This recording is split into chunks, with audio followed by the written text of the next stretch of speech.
ಎಲ್ರಿಗೂ ನಮಸ್ಕಾರ.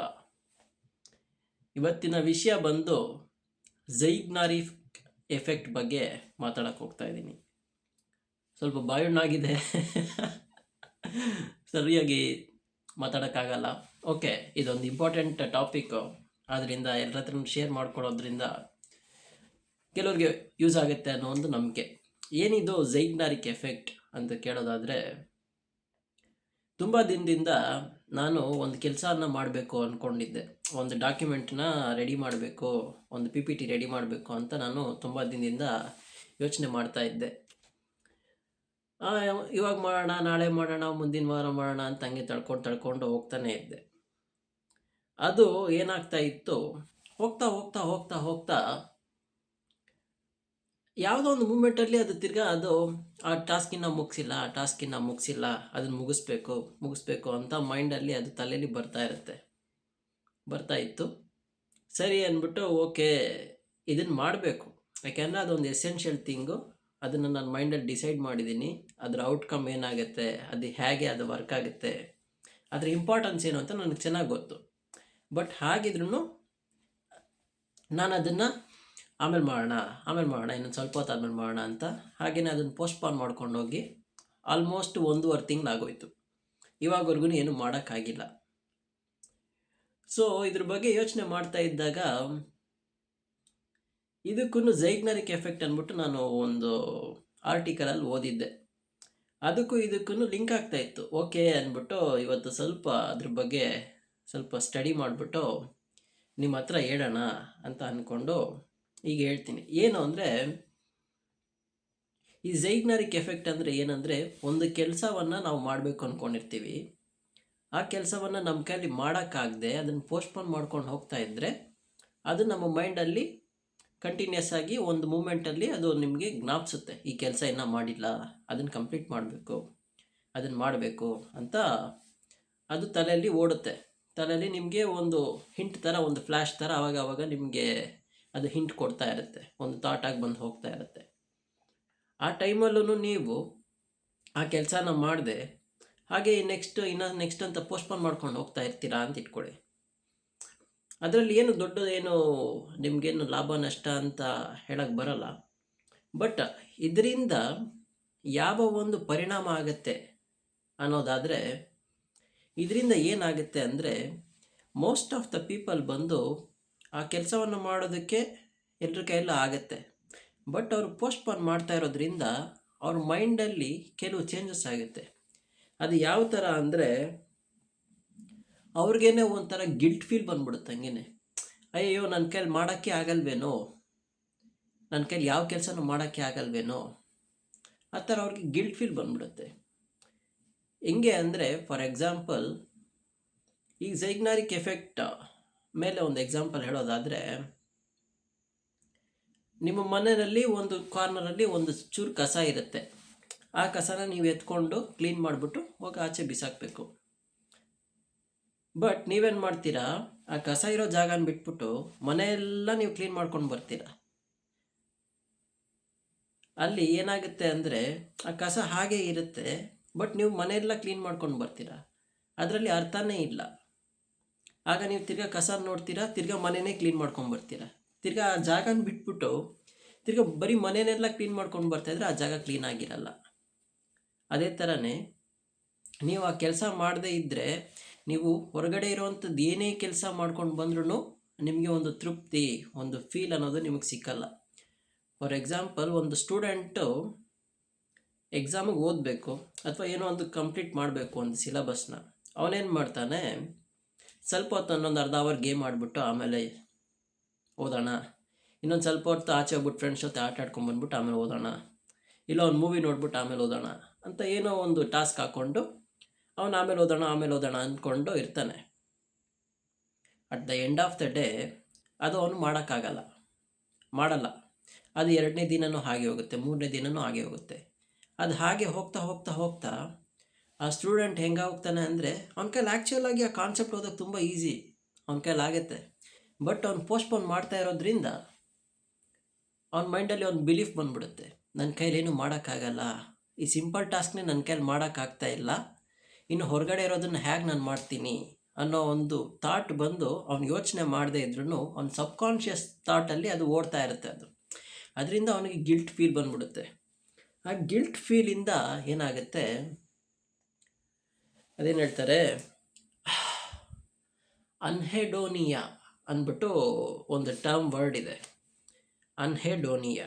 ಹಂಗಂದರೆ ಏನು ಅಂದರೆ, ನೀವು ಏನೇ ಮಾಡಿ ಆ ಕೆಲಸವನ್ನು ಬಿಟ್ಬಿಟ್ಟು ಬೇರೆ ಯಾವುದೇ ಕೆಲಸ ಮಾಡಿ ನಿಮ್ಗೆ ಸಂತೋಷ ಕೊಡೋವಂಥದ್ದು, ಒಂದು ಒಳ್ಳೆ ಮೂವಿ ನೋಡ್ತಾ ಇರಿ, ಒಂದು ಒಳ್ಳೆ ಫ್ರೆಂಡ್ಸ್ ಜೊತೆ ಹೋಗಿ ಆಟ ಆಡ್ಕೊಂಡು ಬನ್ನಿ, ಒಂದು ಒಳ್ಳೆ ಮೂಮೆಂಟ್ ನೀವು ಎಂಜಾಯ್ ಮಾಡಿ.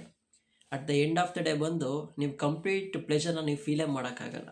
ಯಾಕೆ ಹೇಳಿ, ನಿಮ್ಮ ತಲೆಯಲ್ಲಿ ಆ ಟಾಸ್ಕ್ ಇನ್ನೂ ಹಂಗೆ ಇರುತ್ತೆ. ಅದು ಕಂಪ್ಲೀಟ್ ಮಾಡೋವರೆಗೂ ನನಗೆ ಬೇರೆ ಒಂದು ಸುಖ ನನ್ನ ಕೈಲಿ ನೋಡೋಕ್ಕಾಗಲ್ಲ, ಬೇರೆ ಒಂದು ಪ್ಲೆಷರ್ನ ನಾನು ಫೀಲ್ ಮಾಡೋಕ್ಕಾಗಲ್ಲ ಅಂತ ನಮ್ಮ ಸಬ್ಕಾನ್ಷಿಯಸ್ ಮೈಂಡು ಆಲ್ರೆಡಿ ಡಿಸೈಡ್ ಮಾಡಿಬಿಟ್ಟಿರುತ್ತೆ. That is what it will make us to do the thing. ಅದೇ ಒಂದು ಪ್ರೆಷರ್ ಹಾಕುತ್ತೆ ಹಂಗೇನೆ, ನೀನು ಮಾಡು ಮಾಡು ಮಾಡು ಮಾಡು ಮಾಡು ಅಂತ. ಅದರ ಒಂದು ಎಫೆಕ್ಟಿನ ಪರಿಣಾಮವಾಗಿ ಮನುಷ್ಯ ಅವನು ತೃಪ್ತಿನೂ ಪಡ್ಕೊಳಕ್ಕಾಗಲ್ಲ, ಅದಾದಮೇಲೆ ಮಾಡಬೇಕಾಗಿರೋ ಕೆಲಸನೂ ಮಾಡೋಕ್ಕಾಗಲ್ಲ. ಸಿಂಪಲ್ ಏನೋ ಆ ಕೆಲಸ ಮಾಡಬೇಕಷ್ಟೇ. ಬಟ್ ಇಲ್ಲಿ ಹೊಸದಾಗಿ ಇನ್ನೊಂದು ಪ್ರಾಬ್ಲಮ್ ಕ್ರಿಯೇಟ್ ಆಗ್ತಾ ಇದೆ. ಸೊ ಈ ಥರ ಇನ್ನೊಂದೇನು ಅಂದರೆ, ನಾವು ಯಾವ ಕೆಲಸವನ್ನು ಮಾಡಬೇಕು ಅಂದ್ಕೊಂಡಿರ್ತೀವೋ ಆ ಕೆಲಸನ ನಮ್ಮ ಕೈಲಿ ಮಾಡೋಕ್ಕಾಗಿಲ್ಲ ಅಂದರೆ ನಮ್ಮ ಮೈಂಡಲ್ಲಿ ಈ ಇಂಟ್ರೂಸಿವ್ ಥಾಟ್ಸ್ ಅನ್ನೋದು ರೈಸ್ ಆಗ್ತಾ ಇರುತ್ತೆ. ಇಂಟ್ರೂಸಿವ್ ಥಾಟ್ಸ್ ಅಂದರೆ ಏನು ಗೊತ್ತಾ?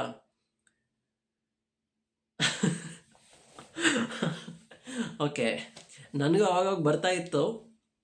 ಫಾರ್ ಎಕ್ಸಾಂಪಲ್ ಹೇಳ್ತೀನಿ ಸಿಂಪಲ್ ಆಗಿ. ಸ್ವಲ್ಪ ಕಷ್ಟ ಆಗ್ಬಿಡುತ್ತಲ್ವಾ? ಓಕೆ, ಸ್ವಲ್ಪ ಸ್ಟ್ರೇಂಜ್ ಆಗಿರುತ್ತೆ. ಹೇಗೆ ಅಂದರೆ,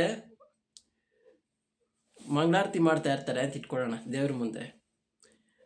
ಸಡನ್ನಾಗಿ ಆ ತಟ್ಟೆನ ಎತ್ತಿ ರೋಡಲ್ಲಿ ಹಂಗೆ ಎತ್ತಿ ಎಸ್ಬಿಟ್ರೆ ಹೆಂಗಿರುತ್ತೆ? ಆಮೇಲೆ ಯಾರೊಬ್ಬರು ಸ್ಪೂನಲ್ಲಿ ತಿಂತಾ ಇರ್ತಾರೆ ಅಂತ ಇಟ್ಕೊಳ್ಳೋಣ. ಅವ್ನು ತಿನ್ನಬೇಕಾದ್ರೆ ಆ ಸ್ಪೂನ್ ಕಿತ್ತೆಸ್ಬಿಟ್ರೆ ಹೇಗಿರುತ್ತೆ? ಈ ಥರ ಒಂದು ಸ್ಟ್ರೇಂಜ್ ಆಗಿ ಯಾರು ಸುಮ್ಮನೆ ಹಿಂಗೆ ನಡ್ಕೊಂಡು ಹೋಗ್ತಾ ಇರ್ತಾರೆ, ಅವ್ರಿಗೆ ಹಿಂಗೆ ಹಿಡ್ಕೊಂಡು ಹೊಡೆದ್ಬಿಟ್ಟು ನೋಡೋಣ ಹೆಂಗಾಗುತ್ತೆ ಅಂತ. ಸೊ ಆ ಥರ ಎಲ್ಲ ಕೆಲವು ಥಾಟ್ಸ್ ಎಲ್ಲ ಬರುತ್ತೆ. ಅದನ್ನೆಲ್ಲ ಇಂಟ್ರೂಸಿವ್ ಥಾಟ್ಸ್ ಅಂತ ಹೇಳ್ತಾರೆ. ಅದನ್ನು ನೀವು ಕರೆಕ್ಟಾಗಿ ಕಂಟ್ರೋಲ್ ಮಾಡಬೇಕು. ಅದಕ್ಕೂ ಒಂದು ಇದೆಲ್ಲ ಇದೆ. ಅದಕ್ಕೆ ನೀವು ನಿಮ್ಮ ಮೈಂಡನ್ನ ನೀವು ಕರೆಕ್ಟಾಗಿ ತಿಳ್ಕೊಳ್ಬೇಕು. ಅದು ನೀವು ಕರೆಕ್ಟಾಗಿ ಕಂಟ್ರೋಲ್ ಮಾಡೋಕ್ಕಾಗಿಲ್ಲ ಅಂದರೆ ಅದು ಇನ್ನೊಂದು ದೊಡ್ಡ ಪ್ರಾಬ್ಲಮ್ ಥರ ಹೋಗುತ್ತೆ. ಅದು ನೀವು ಯೋಚನೆ ಮಾಡಿ ಅದ್ರ ಬಗ್ಗೆ ತಿಳ್ಕೊಂಡು ನೋಡಿ. ಓಕೆ, ಸೊ ಈ ಥರ ಇಂಟ್ರೂಸಿವ್ ಥಾಟ್ಸ್ ಎಲ್ಲ ಫಾರ್ಮ್ ಆಗೋಗುತ್ತೆ. ಆ ಇಂಟ್ರೂಸಿವ್ ಥಾಟ್ಸ್ ಫಾರ್ಮ್ ಆಗೋದಕ್ಕೆ ಕಾರಣ ಬಂದು ಈ ಝೈಗ್ನಾರಿಕ್ ಎಫೆಕ್ಟು. ಅದಾದಮೇಲೆ ನಿಮ್ಮಲ್ಲಿ ಒಂದು ಪ್ರೆಷರು, ಒಂದು ಸ್ಟ್ರೆಸ್ಸು ಯಾವಾಗ ಜಾಸ್ತಿ ಇರುತ್ತೋ ಆವಾಗ ಇಂಟ್ರೂಸಿವ್ ಥಾಟ್ಸ್ ಜಾಸ್ತಿ ಆಗ್ತಾ ಇರುತ್ತೆ. ಫಾರ್ ಎಕ್ಸಾಂಪಲ್, ನಿಮಗೆ ನೀವೇ ಒಂದು ರಿಸ್ಟ್ರಿಕ್ಷನ್ಸ್ ಹಾಕ್ಕೊಂಡಿರ್ತೀರ ಅಂತ ಇಟ್ಕೊಳ್ಳಿ.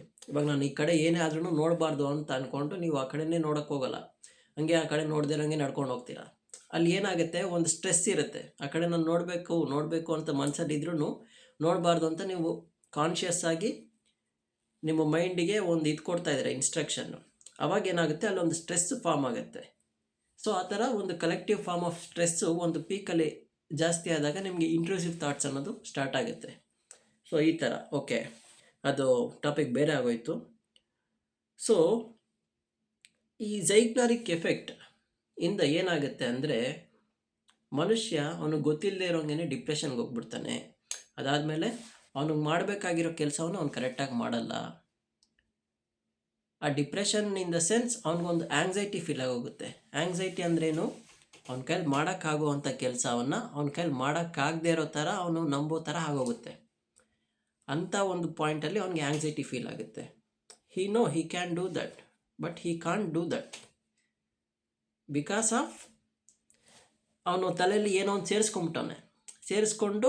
ಸೇರಿಸ್ಕೊಂಡಿದ್ದಾನೆ ಅನ್ನೋದಕ್ಕಿಂತ ಅವನು ಒಂದು ರಿಸ್ಟ್ರಿಕ್ಷನ್ಸ್ ಹಾಕ್ಕೊಂಡಿದ್ದಾನೆ. ಸೊ ಅದಕ್ಕೆ ಇನ್ನೂ ಒಂದು ಟರ್ಮ್ ಹೇಳಕ್ಕೆ ಬರ್ತೀನಿ. ಹೇಗೆ ಅಂದರೆ, ಕೆಲವರು ಆ ಒಂದು ಥಾಟ್ ಬರುತ್ತಲ್ಲ, ಇವಾಗ ಒಂದು ಓದಬೇಕು, ನಾನೀಗ ಈ ಸಿಲೆಬಸ್ ಓದಬೇಕು ಅಂತ ನನ್ನ ತಲೆಯಲ್ಲಿ ಬರ್ತಾ ಇದೆ. ಆಗ ನಾನೇನು ಮಾಡ್ತೀನಿ, ನನ್ನ ಕೈಲಿ ಓದೋಕ್ಕಾಗಿದ್ರೂ ಆ ಟೈಮ್ ಕೊಡದೆ ಸ್ವಲ್ಪ ಲೇಸಿಯಾಗಿ ಫೀಲ್ ಮಾಡಿಕೊಂಡು ಆಮೇಲೆ ಓದೋಣ ಅಂದ್ಕೊಂಡು, ಸರಿ ಆ ಥಾಟ್ ಬಂದಾಗ ಅವ್ನಿಗೆ ಸ್ವಲ್ಪ ಲೈಟಾಗಿ ಹಿಟ್ ಆಗುತ್ತೆ ತಲೆಯಲ್ಲಿ, ಒಂದು ಲೈಟಾಗಿ ಒಂದು ನೆಗೆಟಿವ್ ಫೀಲ್ ಥರ ಬರ್ತಾ ಇರುತ್ತೆ. ಅವಾಗೇನು ಮಾಡ್ತಾನೆ, ಆ ನೆಗೆಟಿವ್ ಫೀಲ್ನ ಬ್ಯಾಲೆನ್ಸ್ ಮಾಡೋದಕ್ಕೋಸ್ಕರ ಅವ್ನು ನೆಕ್ಸ್ಟ್ ಒಂದು ಪಾಸಿಟಿವ್ ಫೀಲ್ ಕೊಡೋವಂಥ ಥಿಂಗ್ಸ್ಗೆ ಅವನು ವರ್ಕ್ ಮಾಡ್ತಾನೆ. ಫಾರ್ ಎಕ್ಸಾಂಪಲ್, ಅವ್ನು ಗೇಮ್ ಪ್ಲೇ ಮಾಡೋದು, ಅಥವಾ ಕೆಲವರು ಸ್ಮೋಕ್ ಮಾಡೋದು, ಕೆಲವರು ಡ್ರಿಂಕ್ಸ್ ಮಾಡೋದು, ಈ ಥರ ಎಲ್ಲ ಹೋಗುತ್ತೆ. ಅದೊಂದು ವರ್ಸ್ಟ್ ಕೇಸ್ ಸಿನಾರಿಯೋನಲ್ಲಾದರೆ ಅದನ್ನೆಲ್ಲ ಮಾಡಿದ್ರೂ ಅವನಿಗೆ ಆ ಒಂದು ಫೀಲಿಂದ ಆಚೆ ಬರೋಕ್ಕಾಗಲ್ಲ. ಅಲ್ಲಿ ಅವನಿಗೆ ಆ್ಯಂಗ್ಸೈಟಿ, ಅಲ್ಲಿ ಅವನ ನಂಬಿಕೆ, ನನ್ನ ಕೈಲಿ ಅವನ ಮೇಲಿರೋಂಥ ಒಂದು ನಂಬಿಕೆಗೆ ಏಟ್ ಬೀಳ್ತಾ ಇರುತ್ತೆ. ಅದರ ಒಂದು ಪರಿಣಾಮವಾಗಿ ಅದು ಒಂದು ಡಿಪ್ರೆಷನ್ಗೆ ಲೀಡ್ ಆಗೋಗುತ್ತೆ. ಸೊ ಈ ಥರ ಇದು ನೋಡೋದಕ್ಕೆ ಕೇಳೋದಕ್ಕೆ ಈಸಿಯಾಗಿದೆ, ಬಟ್ ಇದನ್ನು ನೀವು ಕರೆಕ್ಟಾಗಿ ಮಾಡಿಲ್ಲ ಅಂದರೆ ನಿಮಗೆ ಮಾಡಬೇಕಾಗಿರೋ ಕೆಲಸನ ಕರೆಕ್ಟಾಗಿ ಮಾಡೋಕ್ಕಾಗಲ್ಲ. ಅದಾದಮೇಲೆ ಒಂದು ಮೂಮೆಂಟಲ್ಲಿ ನೀವು ಹಂಗೆ ನಿಂತ್ಕೊಂಡ್ಬಿಡ್ತೀರ. ಒಂದು ಗೋಲ್ನ ಅಚೀವ್ ಮಾಡೋದಕ್ಕೂ ನಮ್ಮ ಕೈಲಿ ಮಾಡೋಕ್ಕಾಗಲ್ಲ. ಸೊ ಆವಾಗ ನೀವು ಆಬ್ವಿಯಸ್ಸಾಗಿ ಕಾಂಪ್ರಮೈಸ್ ಮಾಡಿಕೊಂಡು ಲೈಫಲ್ಲಿ ರಿಗ್ರೆಟ್ ಮಾಡೋವಂಥ ಸ್ಟೇಟ್ಗೆ ಹೋಗ್ಬಿಡ್ತೀರ. ಸೊ ಈ ಥರ. ಈಗ ಓಕೆ, ಈ ಝೈಗ್ನಾರಿಕ್ ಎಫೆಕ್ಟಿಗೆ ಏನು ಒಂದು ರೆಮಿಡಿ ಅಂತ ಕೇಳೋದಾದರೆ, ಇನ್ನೊಂದು, ಈ ಝೈಗ್ನಾರಿಕ್ ಎಫೆಕ್ಟ್ ಬಂದು ಒಂದೇ ಒಂದು ಪಾಯಿಂಟಲ್ಲಿ ಇಂಥ ಇನ್ಸ್ಟೆನ್ಸ್ ಬಂದರೆ ಇದೇ ಝೈಗ್ನಾರಿಕ್ ಎಫೆಕ್ಟ್ ಅಂತ ಹೇಳೋಕ್ಕೆ ಬರೋಲ್ಲ. ಅದಕ್ಕೆ ತುಂಬ ಇದಿದೆ, ತುಂಬ ಏನು ಹೇಳ್ತಾರೆ, ತುಂಬ ಸಿನಾರಿಯೋಸಿಗೆ ತಕ್ಕಂಗೆ ಅದು ಚೇಂಜ್ ಆಗುತ್ತೆ. ಫಾರ್ ಎಕ್ಸಾಂಪಲ್ಲು ಹೇಗೆ ಹೇಳೋದು, ಯಾರ ಜೊತೆ ನಾವು ಮಾತಾಡ್ತಾ ಇರ್ತೀರಾ, ಆ ಮಾತು ಕರೆಕ್ಟಾಗಿ ನೀವು ಕಂಪ್ಲೀಟಾಗಿ ಆ ಕಾನ್ವರ್ಸೇಷನ್ ಮುಗಿಸಿ ಆ ಕ್ಲೋಸರ್ ಮುಗಿಸೋವರೆಗೂ ನೀವು ಮಾತಾಡ್ಬಿಟ್ಟು ಹೋದ್ರಿ ಅಂದರೆ ಅಲ್ಲಿ ಝೈಗ್ನಾರಿಕ್ ಎಫೆಕ್ಟಿನ ಅವಶ್ಯಕತೆ ಅವಾಗ ಅದು ಬರಲ್ಲ. ಬಟ್ ನೀವೇನೋ ಅರ್ಧ ಮಾತಾಡ್ತಾ ಇರ್ತೀರ, ಇನ್ನೂ ಒಂದು ಅರ್ಧ ಸ್ವಲ್ಪ ಏನೋ ಮಾತಾಡಬೇಕಾಗಿರುತ್ತೆ. ಆ ಟೈಮಲ್ಲಿ ನೀವು ಬೇರೆ ಕಡೆ ಎಲ್ಲೋ ಹೊರಟೋಗ್ತೀರಾ ಅಥವಾ ಬೇರೆ ಏನೋ ಕೆಲಸ ಮಾಡ್ಕೊಂಡು ಹೋಗ್ತಿರ್ತೀರ ಅಂದರೆ ಆಪೋಸಿಟ್ ಪರ್ಸನ್ಗೆ ಅದು ಕರೆಕ್ಟಾಗಿ ಕೇಳ್ಕೊಬೇಕು, ತಿಳ್ಕೊಬೇಕು ಅಂತ ಒಂದು ಈಗರ್ನೆಸ್ ಇರುತ್ತೆ. ಆವಾಗ ಅವ್ರ ತಲೆಯಲ್ಲಿ ಓಡ್ತಾ ಇರುತ್ತೆ, ಅದೇನು ಹೇಳಬೇಕಾಗಿತ್ತಲ್ಲ ಅವ್ರು ಹೇಳಿಲ್ವೇ ಅಂತ. ಸೊ ಅದೂ ಒಂದು ಝೈಗ್ನಾರಿಕ್ ಎಫೆಕ್ಟ್ ಅಂತ ಹೇಳ್ಬೋದು. ಸೊ ಆ ಥರ ಇನ್ನು ಕೆಲವರು ಕ್ಲಾಸಿಕ್ಕಾಗೆಲ್ಲ ಹೇಳ್ತಾರೆ, ಅದೊಂದು ಮ್ಯಾಗ್ನೆಟಿಸಮ್ಮು, ಅದಾದಮೇಲೆ ಒಂದು ಕ್ಯಾರಿಸ್ಮಾ. ಸೊ ಇದನ್ನೆಲ್ಲ ಬಿಲ್ಡ್ ಮಾಡೋದಕ್ಕೆ ನಾವು ಝೈಗ್ನಾರಿಕ್ ಎಫೆಕ್ಟ್ ಮೂಲಕ ನಾವು ಪೀಪಲ್ನ ಅಟ್ರ್ಯಾಕ್ಟ್ ಮಾಡ್ಬೋದು. ಅಟ್ರ್ಯಾಕ್ಟ್ ಇನ್ ದ ಸೆನ್ಸ್ ನಾವು ಅವ್ರನ್ನ ಕಂಟ್ರೋಲ್ ಮಾಡ್ಬೋದು. ಈ ಥರ ಎಲ್ಲ ಕೆಲವು ಆಸ್ಪೆಕ್ಟ್ ಇದೆ. ಅದೆಲ್ಲ ಡಿಫ್ರೆಂಟ್ ಫೇಸ್, ಅದು ಬೇರೆ ಫೇಸ್. ಅದು ನಾನು ಹೇಳ್ತಾ ಇರೋದು ಬಂದು ಬೇಸಿಕ್ ಫೇಸ್, ಒಂದು ಸರ್ಫೇಸ್ ಲೆವೆಲ್ ಇದು. ಓಕೆ, ಈ ಝೈಗ್ನಾರಿಕ್ ಎಫೆಕ್ಟನ್ನ ನಾವು ಯಾವ ರೀತಿಯಲ್ಲಿ ಹ್ಯಾಂಡಲ್ ಮಾಡ್ಬೋದು, ನಾವು ಇದರಲ್ಲಿ ಸಿಕ್ಕಾಕೊಳ್ದೆ ಇದರಿಂದ ಹೇಗೆ ಆಚೆ ಬರ್ಬೋದು ಅಂದರೆ, ಆ ಥಾಟ್ ಬಂದಾಗ ನೀವು ಆ ಕೆಲಸವನ್ನು ಮಾಡಿಬಿಟ್ರಿ ಅಂತ ಇಟ್ಕೊಳ್ಳಿ, ಒಂದು 5 ನಿಮಿಷ ಅದ್ರ ಮೇಲೆ ಕೆಲಸ ಮಾಡಿದ್ರಿ ಅಂತ ಇಟ್ಕೊಳ್ಳಿ. ಆವಾಗ ನಿಮಗೆ ಒಂದು ಸ್ಯಾಟಿಸ್ಫ್ಯಾಕ್ಷನ್ನು ಅನ್ನುವಂಥ ಒಂದು ಫೀಲ್ ಬರುತ್ತೆ. ಡೋಪಾಮೈನ್, ಇನ್ನು ಏನೇನು ಮೈನ್ ಇದೆಯಲ್ಲ ಅದೆಲ್ಲ ನಿಮ್ಮ ತಲೆಯಲ್ಲಿ ಹಿಟ್ಟಾಗುತ್ತೆ, ನಿಮಗೊಂದು ಒಳ್ಳೆ ಫೀಲ್ ಬರುತ್ತೆ. ಅದಾದಮೇಲೆ ಅದೇ ನಿಮಗೆ ಅಲ್ಟಿಮೇಟ್ ಆಗಿರೋ ಅಂಥ ಒಂದು ಕರೆಕ್ಟಾಗಿರೋ ಅಂಥ ಒಂದು ಇದು ಏನು ರೆಮಿಡಿ.